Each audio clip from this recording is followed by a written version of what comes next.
નમસ્કાર દર્શક મિત્રો, લોકમત ન્યૂઝ ચેનલમાં હું ભૂમિ મહેતા આપનું હાર્દિક સ્વાગત કરું છું। સમાચારની શરૂઆત કરતા પહેલા નજર કરીશું આજના મુખ્ય સમાચારો પર। વિશ્વ હિન્દુ પરિષદ બાવાજીપુરા પ્રખંડ દ્વારા શૌર્ય દિવસની ઉજવણીના ભાગરૂપે રક્તદાન કેમ્પનું આયોજન કેવડિયા બાગ પાસે આવેલા શ્રી બેઠક મંદિર ખાતે કરવામાં આવ્યું હતું।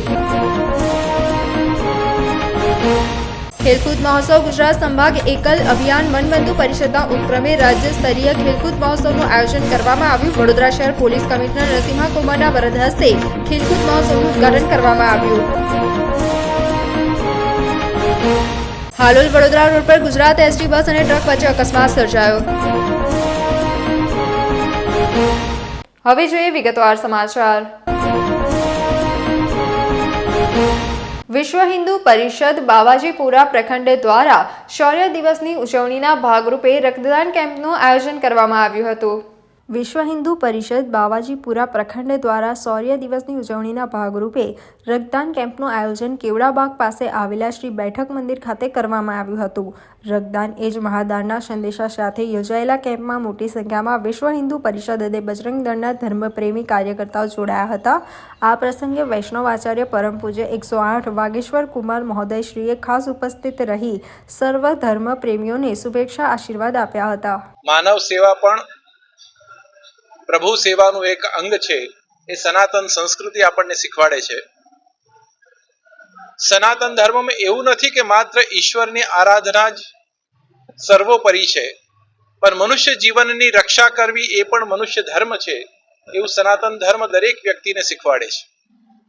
મને ખૂબ આનંદ છે, વિશ્વ હિન્દુ પરિષદ બાવાજીપુરા પ્રખંડ આજે બેઠક મંદિરની અંદર ખૂબ સુંદર આયોજન બ્લડ ડોનેશન કેમ્પનું આજે રાખેલ છે। સમાજ સેવાના એક મોરપીંછની જેમ આ સુંદર આયોજન આજે બેઠક મંદિરના આંગણે થયું છે અને વિશ્વ હિન્દુ પરિષદના બધા જ કર્મઠ કાર્યકરો કે જેમને પોતાનું જીવન સનાતન હિન્દુ ધર્મને સમર્પિત કર્યું છે એવા તમામ કાર્યકર્તાઓ સાથે આજે રહીને મન બહુ જ ગદગદિત અને પ્રસન્ન થઈ રહ્યું છે અને ખાસ સોખડાથી પધારેલા સ્વામિનારાયણ સંપ્રદાયના મહાનુભાવોને પણ આજે ખૂબ ખૂબ શુભકામના પાઠવું કે એમણે આ ભગીરથ યજ્ઞની અંદર આવીને પોતાનું યોગદાન આપવાનો જે પ્રયત્ન કર્યો છે એ બદલ એમને પણ ખૂબ ખૂબ શુભકામના અને મંગલ કામના પાઠવું। તમામ વિશ્વ હિન્દુ પરિષદના સભ્યોને ખૂબ ખૂબ શુભકામના અને મંગલ કામના। જય શ્રી રામ। વિશ્વ હિન્દુ પરિષદ વડોદરા મહાનગર દ્વારા બાવાજીપુરા પ્રખંડમાં આજરોજ બ્લડ ડોનેશનનું આયોજન કરવામાં આવ્યું છે અને જલારામ સેવા ટ્રસ્ટ તેમજ હિન્દુ બ્લડ બેંક દ્વારા સેવા લેવામાં આવી છે। અમે ખૂબ ખૂબ આભાર માનીએ છીએ દ્વારકાધીશ ટ્રસ્ટનો, બેઠક મંદિરજીનો કે જેમણે અમને ખૂબ ખૂબ સહયોગ આપ્યો। મારી એક જ દરેક યુવાનોને અપીલ છે કે 5 વાગ્યા સુધી બ્લડ ડોનેશન કેમ્પ ચાલી રહ્યો છે। બને એટલા યુવાનો, જેટલા બને એટલા યુવાનો બ્લડ ડોનેશન કરવા આવે। જય શ્રી રામ। મારું નામ સંજય મહેતા છે, વિશ્વ હિન્દુ પરિષદ મહાનગરમાં અધ્યક્ષની જવાબદારી। વનબંધુ પરિષદના ઉપક્રમે રાજ્ય સ્તરીય ખેલ કુંભ મહોત્સવનું આયોજન કરવામાં આવ્યું હતું। એકલ અભિયાન અને વનબંધુ પરિષદ ગુજરાત સંભાળ દ્વારા તેમના વિવિધ અંચલો જેવા કે ડાંગ, તાપી, નર્મદા, છોટાઉદેપુર, દાહોદ, પંચમહાલ, હિંમતનગર, ભરૂચ અને મહીસાગરના નવવાસી બાળકો માટે રાજ્ય સ્તરીય ખેલકૂદ મહોત્સવનું આયોજન કરવામાં આવ્યું, જેનું ઉદ્ઘાટન વડોદરા શહેર પોલીસ કમિશનર નરસિંહા કુમાર વરદ હસ્તે કરવામાં આવ્યું। 9 અંચલોમાંથી 242 બાળકો અને બાળાઓએ 100, 200, 400 મીટર દોડ, યોગ, કબડ્ડી, ઊંચી કૂદ, લાંબી કૂદ જેવી સ્પર્ધામાં ભાગ લીધો છે। વડોદરા વિભાગના અધ્યક્ષ ત્રિભુવન દાસ કાબરોએ જણાવ્યું કે સમગ્ર દેશમાં 1 લાખથી વધુ એકલ વિદ્યાકાયો વનવાસી વિસ્તારમાં કાર્યરત છે, જેમાંથી ગુજરાતમાં 2300 અને વડોદરા વિભાગમાં 1207 વિદ્યાકાયો ચાલી રહી છે। સીવણની સાથે ગ્રામ્ય વિકાસ, સ્વચ્છતા, આરોગ્ય અને જૈવિક ખેતી જેવા કામો કરી રહ્યા છે। આજરોજ માંજલપુર સ્પોર્ટ્સ કોમ્પ્લેક્સ ખાતે વિવિધ સંચાલોના ખેલાડીઓ દ્વારા પરેડ કરવામાં આવી હતી। ભારત માતાની વંદના તેમજ ગાયત્રી મંત્ર બાદ દીપ પ્રજ્વલિત કરવામાં આવ્યું હતું। ખેલકૂદ ખેલકૂદ મહોત્સવમાં ઉપસ્થિત અતિથિ વિશેષો દ્વારા ખેલાડીઓને શુભકામના પાઠવવામાં આવી હતી. વડોદરા શહેર પોલીસ કમિશનર નરસિંહા કોમર દ્વારા ખેલાડીઓને ભાવના સાથે રાષ્ટ્રના ઉત્થાનમાં દ્વારા પોતાનું યોગદાન આપવાનું આહ્વાન કરવામાં આવ્યું હતું. આ કાર્યક્રમમાં અતિથિ વિશેષ તરીકે વડોદરા શહેર પોલીસ કમિશનર નરસિંહા કોમર, શકુન પોલીમરના ચેરમેન રાજેશ બંસલ તેમજ વનબંધુ પરિષદના રાષ્ટ્રીય સંરક્ષક પદ્મશ્રી બાપુજી રામેશ્વર લાલજી કાબરા, વનબંધુ પરિષદના પ્રેસિડેન્ટ ત્રિભુવનજી કબરા, વનબંધુ પરિષદના વાઇસ પ્રેસિડેન્ટ નરેન્દ્ર કબરા, વનબંધુ પરિષદના વાઇસ પ્રેસિડેન્ટ લક્ષ્મીચંદ વાઘેલા, વનબંધુનો સેક્રેટરી પિયુષ પટેલ તથા સંગઠન મંત્રી કેતન પટેલ વિશેષ ઉપસ્થિત રહ્યા હતા.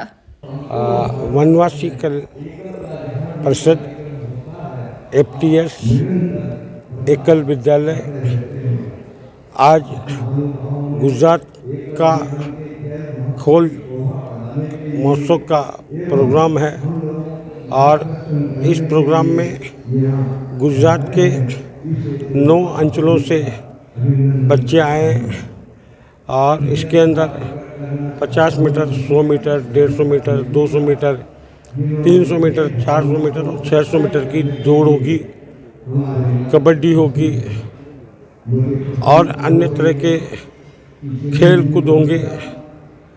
खेल की भावना से ये बच्चे 9-10 फरवरी को भुवनेश्वर में नेशनल प्रोग्राम में ये लोग भाग लेंगे. उसमें से गुजरात के 36 बच्चे भुवनेश्वर जाएंगे और हमें आशा है कि भारत के जो भी खेलकूद के कार्यक्रम होते हैं उसमें ये बच्चे भाग लेंगे और एशिया में भी ये लोग बच्चे भाग ले सकते हैं, ओलंपिक में भी भाग ले सकते हैं. आज के पहले 2 गोल्ड मेडलिस्ट हमारे आदिवासी बच्चे आ चुके हैं. हमें इन्हें खूब प्रैक्टिस कराना पड़ेगा, इनके लिए मेहनत भी करना पड़ेगा और मेहनत के बाद इनके अंदर इस तरह की योग्यता पैदा हो कि ये ओलंपिक के अंदर प्रतियोगिता में भाग ले सकते हैं. इन गरीब बच्चों का कोई सहारा नहीं है, न इनके माँ बाप के पास इतना पैसा होता है, तो हम एकल विद्यालय के द्वारा ये पैसा इकट्ठा करते हैं. पूरे भारत में 1 लाख से भी ज़्यादा एकल विद्यालय है. इसका भाग पूरे विश्व के अंदर है और हमारा सबसे बड़ा NGO अमेरिका के अंदर है, वो भी भारत को काफ़ी सहयोग करता है. जय श्री राम. हम चाहेंगे पुनः इन आदिवासियों का आशीर्वाद बड़ौदा और देश की जनता का मिले. मैं त्रिभुवन काबरा बड़ौदा चैप्टर का अध्यक्ष हूँ. धन्यवाद. હાલોલ વડોદરા રોડ પર ગુજરાત એસટી બસ અને ટ્રક વચ્ચે અકસ્માત સર્જાયો હતો. હાલોલ વડોદરા રોડ પર અકસ્માત સર્જાયો હતો. જરોદ પોલીસ સ્ટેશન હદમાં આ ઘટના બની હતી. ગુજરાત એસટી બસ અને ટ્રક વચ્ચે અકસ્માત સર્જાયો હતો. દાહોદની અડાજણ જતી એસટી બસને અકસ્માત નડ્યો હતો. અકસ્માતમાં બસમાં સવાર એક મુસાફરનું મોત નીપજ્યું હતું. અન્ય મુસાફરોને નાની મોટી ઈજાઓ પહોંચી હતી. જરોદ પોલીસ ઘટના સ્થળે પહોંચી હતી અને અકસ્માતને લઈને હાલોલ વડોદરા રોડ પર ટ્રાફિક જામના દ્રશ્યો સર્જાયા હતા. લક્ષ ટ્રસ્ટ દ્વારા વિશ્વ એડ્સ દિવસની ઉજવણી કરાઈ હતી. આજે વિશ્વ એડ્સ દિન હોય જેની ઉજવણી અંતર્ગત વડોદરા શહેરમાં આવેલી લક્ષ્ય સંસ્થા દ્વારા અવેરનેસ માટેનો કાર્યક્રમ યોજવામાં આવ્યો હતો. આ સાથે વિશ્વ એડ્સ દિવસ નિમિત્તે પોલીસ કર્મચારીઓને તેમજ મીડિયાકર્મીઓને એડ્સ જનજાગૃતિના ભાગરૂપે બાંધી રિબિન બાંધી હતી. તદુપરાંત સાંજે કેન્ડલ માર્ચ રેલીનું પણ આયોજન કરવામાં આવ્યું છે. મારું નામ ક્યુટી માધાની અને અમે લોકો લક્ષ્ય ટ્રસ્ટ નામની સંસ્થામાંથી આવ્યા છે. લક્ષ્ય ટ્રસ્ટ છેલ્લા 25 વર્ષોથી સમુદાયના હકો અને રક્ષણો માટે સતત કાર્યરત છે. આજે 1 ડિસેમ્બર વર્લ્ડ એઇડ્સ ડે નિમિત્તે અમે લોકો જે અમારા મદદનીશ અધિકારો અને મદદનીશ જૂથો છે એમને આ રેડ રિબિન લગાવી અને જે WHO વર્લ્ડ હેલ્થ ઓર્ગેનાઇઝેશન છે એમનો જે સ્લોગન છે take the rights path, my health my રાઇટ્સને સાકાર કરીએ અને સુરક્ષિત અને સ્વસ્થ જીવન જીવીએ. આજે અમે લોકો જે અમારા મદદનીશ જૂથો છે જેમ કે પોલીસ સ્ટેશન છે, હોસ્પિટલ્સ છે, સ્કૂલો છે, મીડિયા મીડિયા ગ્રુપ છે અમારું, જે અમારા માટે ખડે પગે ઊભું હોય છે. એમને જઈને અમે લોકો રેડ રિબન બાંધી છે અને સંદેશો એ આપવા માંગીએ છીએ કે આપણો પોતાનો રાઇટ્સ છે સ્વાસ્થ્ય રીતે જીવવું. એ ડૉક્ટર અને એનજીઓઝ અધર થિંગ્સ છે. જો માણસ પોતે અવેર હશે તો ડૉક્ટરની કે કોઈ થર્ડ પર્સનની જરૂર નહીં પડે.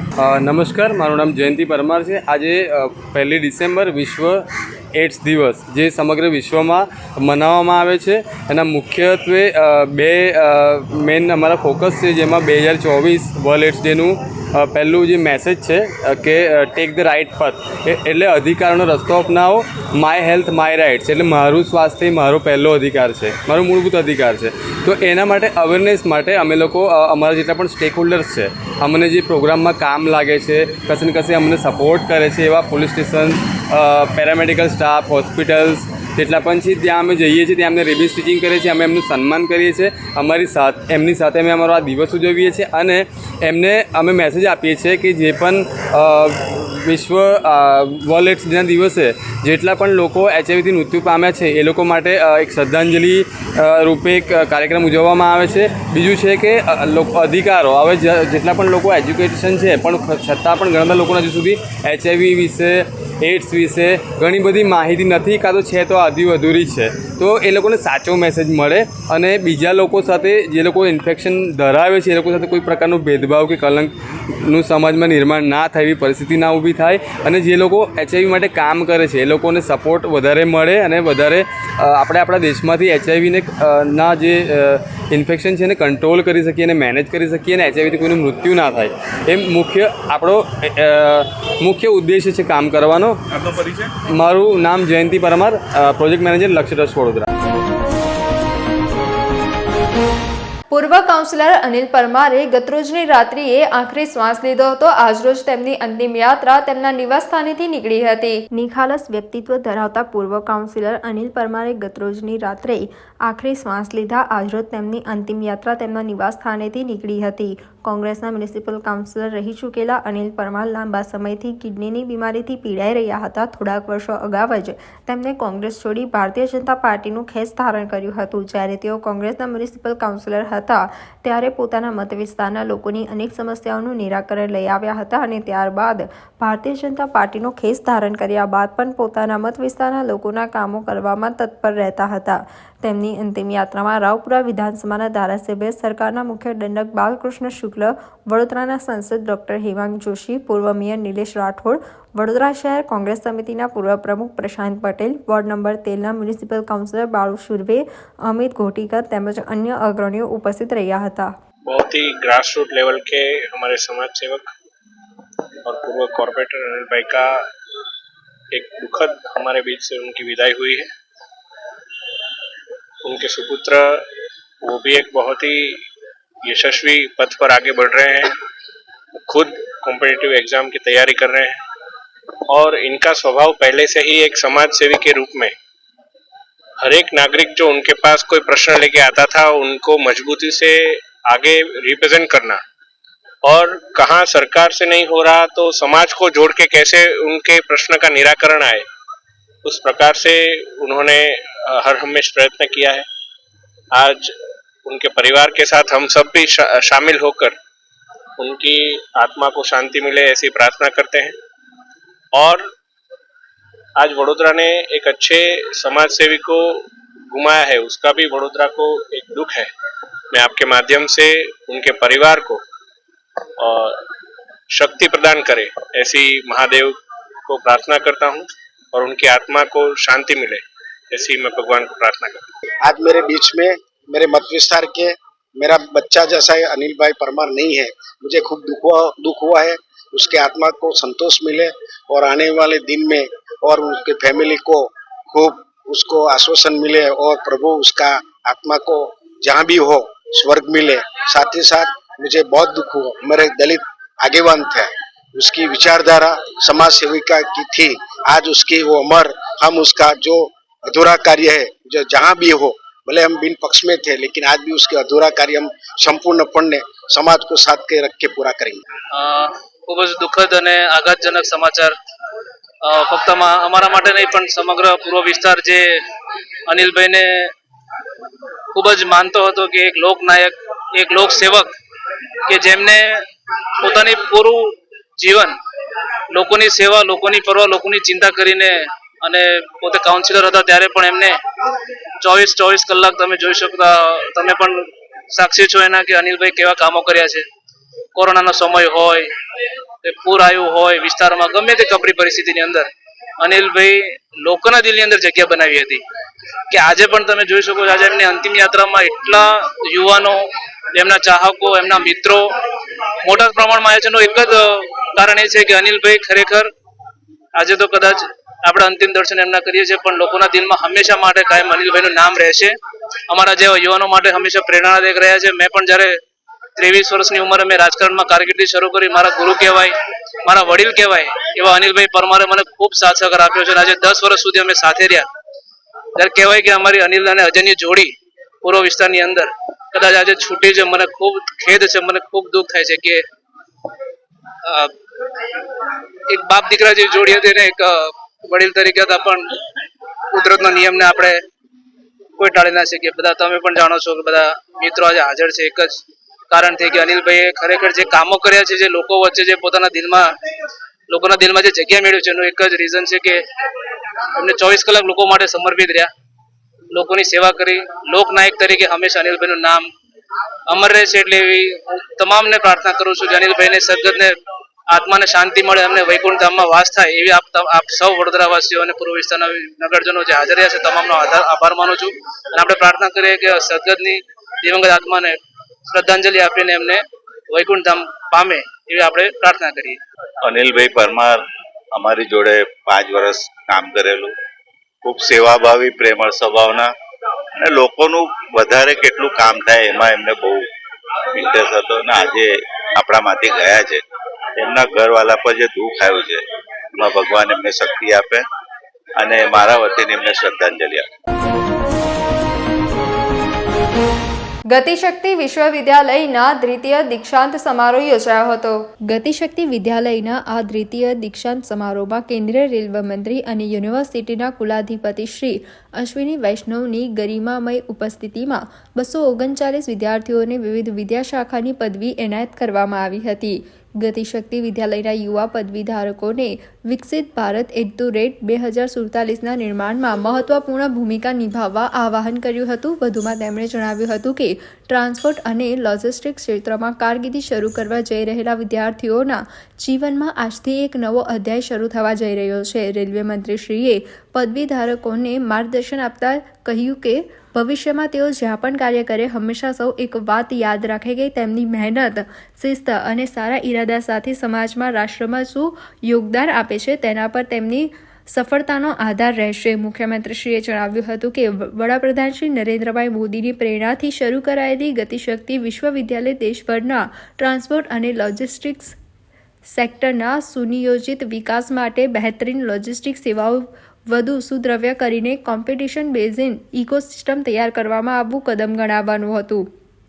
મુખ્યમંત્રીશ્રીએ કહ્યું કે ગતિશક્તિ વિદ્યાલય રેલ એન્જિનિયરિંગ, બ્રિજ અને tunnel, aviation, metro rail, ports અને લોજિસ્ટિક ક્ષેત્રોમાં બહુવિધ અભ્યાસક્રમો ઓફર કરતી વિશ્વકક્ષાની દેશની એકમાત્ર યુનિવર્સિટી છે. આ યુનિવર્સિટી દેશના યુવાનોને નવા યુગના આ ઉભરાતા ક્ષેત્રમાં તેમના વ્યવસાયિક ભવિષ્ય માટે તકો પૂરી પાડવામાં ખૂબ જ મહત્વપૂર્ણ યોગદાન આપશે એવો વિશ્વાસ પણ વ્યક્ત કર્યો હતો. આ વેળાએ યુનિવર્સિટીના કોર્ટ ચેમ્બર અને સાંસદ ડોક્ટર હેમાંગ જોશીએ પ્રાસંગિક પ્રવચન કહ્યું હતું અને છાત્રોને ડિગ્રી એનાયત કરી હતી. કુલપતિ શ્રી મનોજ ચૌધરીએ સ્વાગત પ્રવચન સાથે સંસ્થાની શૈક્ષણિક પ્રગતિનો અહેવાલ આપ્યો હતો. આ વેળાએ યુનિવર્સિટીના રજિસ્ટ્રાર ઉપરાંત કેન્દ્ર અને રાજ્ય સરકારના વિવિધ વિભાગોમાં અધિકારીઓ અને સ્થાનિક પદાધિકારીઓ ઉપસ્થિત રહ્યા હતા.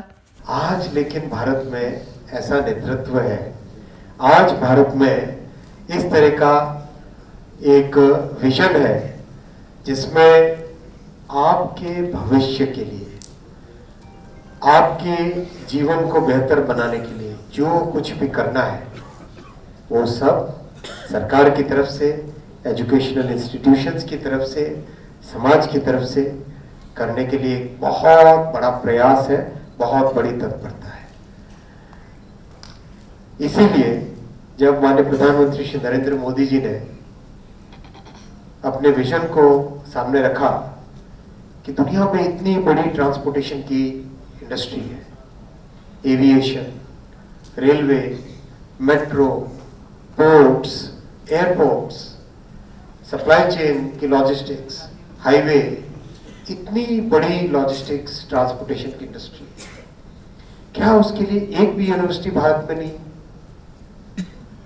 तो फिर प्रधानमंत्री जी ने तय किया कि एक ऐसी यूनिवर्सिटी बनाएंगे जो कि दुनिया भर में लॉजिस्टिक्स में, ट्रांसपोर्टेशन में सबसे उत्कृष्ट बने, सबसे बेस्ट बने, उस विजन के साथ काम करें।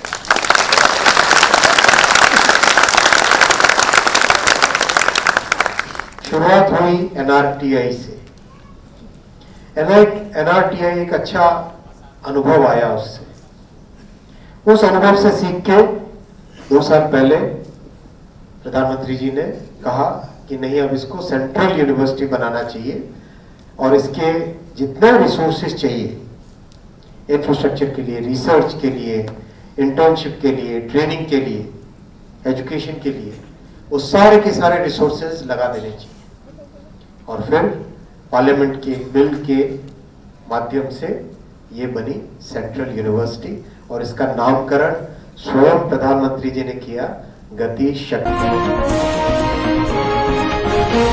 ડિસેમ્બરની 1લી તારીખે ગુજરાતીઓને પડ્યો મોંઘવારીનો માર. આજે સીએનજી ગેસના ભાવમાં વધારો નોંધાયો. ડિસેમ્બરની 1લી તારીખ આવતા જ ગુજરાતની જનતા પર મોંઘવારીનો માર પડ્યો છે. ગુજરાતીઓના ફરી એકવાર ખિસ્સા ખાલી થવા જઈ રહ્યા છે, કારણ કે 1લી ડિસેમ્બરે ગુજરાત ગેસના સીએનજીના ભાવમાં વધારાની જાહેરાત કરાઈ છે. કુલ ₹1.5 જેટલો વધારો કરવામાં આવ્યો છે. નવો ભાવ વધારાનો આજથી અમલમાં રહેશે. કેટલો ભાવ વધારાયો? ગુજરાત ગેસ તરફથી જાહેર કરાયેલા નોટિફિકેશનમાં જણાવ્યું કે ગુજરાત ગેસના સીએનજીમાં આજથી ₹1.50નો વધારો કરાયો છે. આજથી સીએનજીનો ભાવ ₹87 અને 86 પૈસાનો ભાવ રહેશે. જો કે દેશના અન્ય રાજ્યો કરતાં આ ભાવ વધારા પછી પણ ગુજરાતમાં સીએનજીનો ભાવ ઓછો છે. વધારો તો આમ તો રેગ્યુલર ચાલુ છે, 4-6 મહિનાથી વધારો નથી, બાકી રેગ્યુલર ચાલુ જ હોય, આમાં કંઈ ફેરફાર થતો નથી. એ લગભગ બાટલા ઉપર આધારિત હોય. અમારો જે ગેસમાં જે બાટલો હોય ને ટાંકીની જેટલાની હોય ને એના ઉપર આધારિત હોય. હાલ શું કેજીનો ભાવ શું ચાલી રહ્યો છે?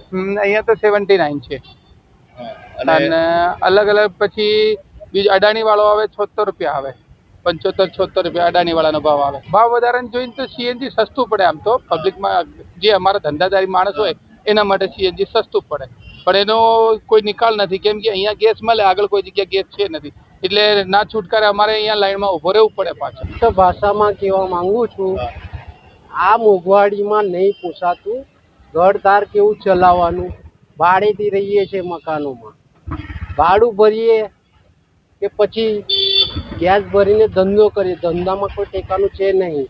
પેસેન્જરમાં 4-5 સવારી અમે લઈ જઈએ તો પોલીસવાળા પકડે છે.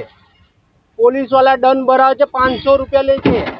હરેક જગ્યા પર ₹500 માંગે છે. રિક્ષાવાળા પાસે તો કોઈ બી ગાડી હોય, કાર્ટિંગ ગાડી હોય, કોઈ બી ગાડી હોય, પોલીસ ખાતું ખાલી બસ પૈસાનો ઉઘરાણ કરીને ગજવામાં મૂકે છે. પૈસા ખાલી જોઈએ એમને, કોઈ પાવતી નહીં આપતા. રોજના થાય છે તમારા? દરરોજના ₹500 લે જ છે. તમે કઈ પ્રતાપનગર જતા રહો કે તમે સુમત તલાવ જતા રહો કે તમે પછી અહીંયા આપણા સૌથી વધારે ક્યાં રોકે છે, લે છે? વધારે પ્રતાપનગર બીચ પાસે. શું કહીને લે છે તમારે? એવું કે છે તમે 5 જણને બિહાડ્યા, 4 જણની 3 જણની સીટ છે. સાહેબ હમણાં રોજીરોટી કેવી રીતના ચલાવીએ? પેસેન્જરો નહીં ભરીએ તો ભાવ વધારા પર શું છે? રિક્ષા પર કેટલો ફરક પડી રહ્યો છે? બહુ ફરક પડી રહ્યો છે ચલાવવાનો. આમને એવું લાગે છે કે ભીખ માંગીએ કટોરો લઈને, નહીં તો પછી મોદી સાહેબ પાસે હું કઈ રિક્વેસ્ટ કરવા જેવી છે નથી, કઈ માનતા છે નથી. હવે આ બધો વધારો થાય છે, બરાબર છે, ભોગવવાનું તો અમારે રિક્ષાવાળાને જ છે. આ 2-2 કલાક અમારે બેસી જવું પડે છે, બરાબર છે. તો અમે ધંધો કેટલા કલાક કરીએ એ મને બતાવો. હવે ધંધામાં આખા બહોળામાં કે આખા અમદાવાદમાં બધે સટલ થઈ ગયું છે. મીટરથી કોઈ બેસતું નથી, મીટર કોઈ પેસેન્જરને જ નહીં પોસાતું, એટલે અમારે તો હાઈ ફિટ કરીને હાથ પડે રોટલો તો કાઢવો પડશે ને. કેટલા વર્ષોથી આપ ચલાવો? જેમ કે તમારી ઉંમર બોલા 82 થી 7 લાઈનમાં હું जब 6 रुपये लीटर पेट्रोल मिलता था, जब से मैं लाइन में हूँ मेरे किलोमीटर पच गए 50 हैं। રોજે કેટલાનું પુરાવો છો તમે સીએનજી? अभी भी आपको बोला गया 100 रुपये का चला था और 100 120 जो 300 350 का धंधा हो जाए गैस से निकल जाए, घर का ભાવ निकल ઓછો जाए। થવું જોઈએ સીએનજી નો? હવે वो तो मेरे कहने से कम होगा। લાગે છે તમને એઝ નાગરિક તરીકે કે તમને તકલીફ પડી રહી છે? सब नागरिक को तकलीफ है, मेरे को क्या, सबको तकलीफ है। जो घर चलाते हो सबको तकलीफ ही तकलीफ है। तो खाली कहने का है, सामने का लड्डू अपने को बड़ा दिखता है कि रिक्शा वाले ऑटो वाले यानी कि बहुत कमाते हैं। हमारे को कितनी परेशानी होती है, कितनी तकलीफें उठानी पड़ती हो तो हम ही जानते हैं। પૂજ્ય શ્રી દ્વારકેશ લાલજી મહારાજશ્રીના જન્મદિન અંતર્ગત રક્તદાન કેમ્પ યોજાયો હતો. પીઠાધીશ્વર પરમ પૂજ્ય ગોસ્વામી 108 શ્રી દ્વારકેશ લાલજી મહારાજશ્રીના જન્મદિન અંતર્ગત તથા યુવા વૈષ્ણવાચાર્ય પરમ પૂજ્ય ગોસ્વામી 108 શ્રી આશ્રય કુમારજી મહોદયશ્રી અને યુવા વૈષ્ણવાચાર્ય પરમ પૂજ્ય ગોસ્વામી 108 શ્રી શરણમ કુમારજી મહોદયશ્રીની અધ્યક્ષતામાં કલ્યાણ પ્રસાદ હવેલી બેંક રોડ માંડવી ખાતે રક્તદાન શિબિરનું આયોજન કરવામાં આવ્યું હતું. આ અવસરે મોટી સંખ્યામાં રક્તદાતાઓએ ઉપસ્થિત રહી રક્તદાન કર્યું હતું.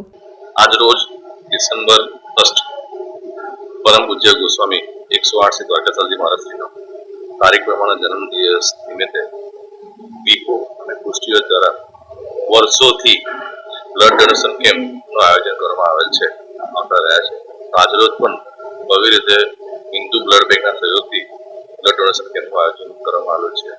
સાથે સાથે જડિયા ઓર્થોપેડિક હોસ્પિટલના ડોક્ટર રઘુનાથભાઈ જડિયાના સહયોગથી પણ મેડિકલ કેમ્પનું આયોજન કરવામાં આવે છે, જેમાં ની રિપ્લેસમેન્ટ, ની એસ્ટ્રોલોજી અને એના માટેની એડવાઇઝરી તેમજ હાડકાની ઘનતા જાણવા માટેને અલગ અલગ વસ્તુ પર વિષયો પર મેડિકલ કેમ્પનું આયોજન કરવામાં આવે છે, જેમાં મોટાભાગના વૈષ્ણવો આજે ભાગ લઈ રહ્યા છે. જે મહારાજશ્રીના જન્મદિવસ પણ કુષ્ટીઓ દ્વારા હર હંમેશા માનવ કલ્યાણ અને સમાજ કલ્યાણ માટેની અલગ અલગ પ્રવૃત્તિ કરવામાં આવ્યું છે. એ અંતર્ગત આજે મેડિકલ કેમ્પ રવિવારની રજા હોવા છતાં ઈ-કેવાયસી અપડેટ કરાવવાની કામગીરી જારી રહી હતી. રાજ્ય સરકાર દ્વારા સ્કૂલને આદેશ આપવામાં આવ્યા છે, જેને લઈ સ્કૂલ સંચાલકો દ્વારા બાળકોને રેશન કાર્ડમાં ઈ-કેવાયસી ફરજિયાત કરવામાં આવ્યું છે. તો આજે રવિવારની રજા હોવા છતાં કારેલીબાગ ખાતે આવેલ ગુજરાત બાગા ઝોન 4 ઓફિસ ખાતે વહેલી સવારથી લાંબી કતારો જોવા મળી હતી, જેને લઈ ઝોન 4ની ઓફિસના કર્મચારીઓ દ્વારા રવિવાર હોવા છતાં પણ ઓફિસ ખાતે હાજર રહી નાગરિકોને ઈ-કેવાયસી અપડેટ કરવામાં આવ્યું હતું, પરંતુ હજી પણ નાગરિકોની માંગ છે કે થોડી વધારે સ્પીડથી આ કામગીરી પૂર્ણ થાય. હા, આજે રવિવાર છે અને અમે એક કેમ્પનું આયોજન કર્યું છે રેશન કાર્ડમાં ઈ-કેવાયસી માટે, અને એના માટે અમે પ્રચાર પ્રસાર પણ કરેલો કે પબ્લિક વધુમાં વધુ આવે અને બધાનું ઈ-કેવાયસી જલ્દીથી જલ્દી અમે પૂરું કરી શકીએ. એટલા માટે આજે અમે એક કેમ્પનું આયોજન કર્યું છે અને પબ્લિક પણ એ રીતે આવી રહી છે અને કામગીરી પણ ચાલી રહી છે. હા, 3 કોમ્પ્યુટર પર અત્યારે કામ ચાલી રહ્યું છે અને સાથે સાથે પીડીએસ પ્લસમાં પણ અમે માણસો રાખેલા છે કે જે ઓનલાઈન એપ્લિકેશન છે અમારી, એમાં પણ કામ ચાલી રહ્યું છે. Hina Upadhyay, in-charge general officer number 4. સમાચારોના અંતમાં એક નજર કરીશું આજના મુખ્ય સમાચાર પર. વિશ્વ હિન્દુ પરિષદ બાવાજીપુરા પ્રખંડ દ્વારા શૌર્ય દિવસની ઉજવણીના ભાગરૂપે રક્તદાન કેમ્પનું આયોજન કેવડિયા બાગ પાસે આવેલા શ્રી બેઠક મંદિર ખાતે કરવામાં આવ્યું હતું. ખેલકૂદ મહોત્સવ ગુજરાત સંભાગ એકલ અભિયાન વનબંધુ પરિષદના ઉપક્રમે રાજ્ય સ્તરીય ખેલકૂદ મહોત્સવનું આયોજન કરવામાં આવ્યું. વડોદરા શહેર પોલીસ કમિશનર નરસિંહા કુમારના વરદ હસ્તે ખેલકૂદ મહોત્સવનું ઉદ્ઘાટન કરવામાં આવ્યું. હાલોલ વડોદરા રોડ પર ગુજરાત એસટી બસ અને ટ્રક વચ્ચે અકસ્માત સર્જાયો. તો આજના સમાચાર અહીંયા સમાપ્ત થાય છે. વધુ સમાચારો સાથે આવતીકાલે ફરીથી મુલાકાત થશે. ત્યાં સુધી લોકમત ન્યૂઝ ચેનલની સમગ્ર ટીમને રજા આપશો. નમસ્કાર.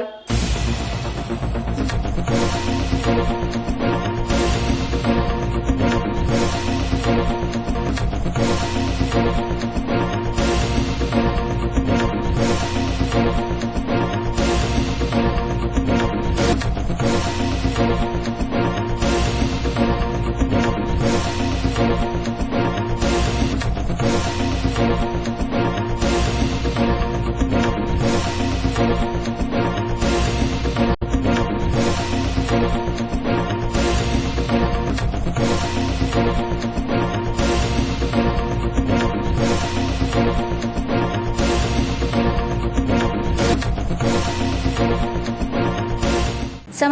સતત અપડેટ મેળવવા માટે લોકમત ન્યૂઝને યુટ્યુબ ઉપર સબસ્ક્રાઇબ કરો, બેલ આઇકોન દબાવો અને અમારી સાથે જોડાયેલ રહો ફેસબુક, ઇન્સ્ટાગ્રામ અને ટ્વિટર ઉપર.